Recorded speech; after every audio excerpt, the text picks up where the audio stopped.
You know, the story behind Whistleback, it's a new product that we created at BioLogic, and the story behind it is, you know, growing up in the Deep South, I can remember hearing quail whistle.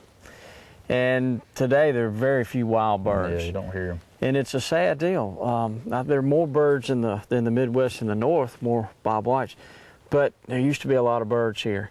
And we created Whistleback. It's a blend of a bunch of different millets and milos that are planted at the right rate where, you know, by the end of the summer, there's going to be just thousands of tiny seeds available, and they'll be there all fall and winter.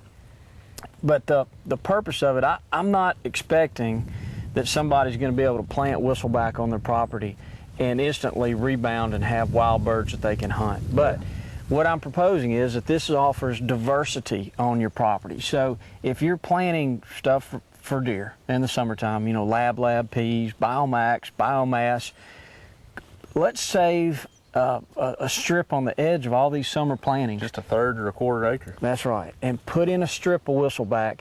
And if you've got wild birds, it'll benefit them. Sure would. And research has shown that when habitat conditions are favorable, the birds will respond. So I think this is more of something that we can all do and feel good and know that we're creating diversity and helping the wild birds. And it's not just quail, it's turkeys. And there's a lot of non-consumptive species that'll benefit from this. And it's a really cool planting.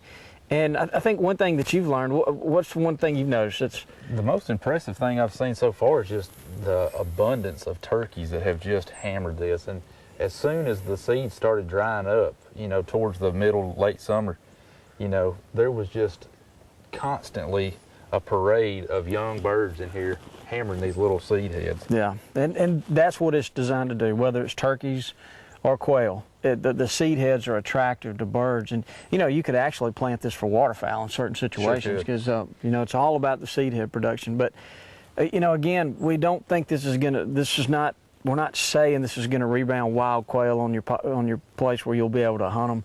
But if you've got wild birds, we need to do this. And the way that we manage for white-tailed deer today, we plant all the open acreage that you have available. You plant right up to the edge of the woods.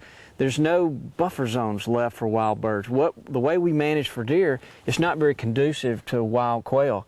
But if you'll do some things that are conducive for wild quail, it actually benefits the deer as well. So it does, because this is prime habitat and cover for deer. You know, they'd love to be able to lay up in this stuff on the edge of your food plot, transition into the plot that you've got designed for the deer. But you know, a third or a quarter acre just on the side of your 2-acre food plot for your deer will go a long ways in feeding turkeys, birds, any type of quail or anything that you're trying to bring into your property. And like I said, we're not thinking this is going to just bring in a bunch of quail that you've never had before, but if you've got birds there, they're all going to benefit from it. Yeah, they will.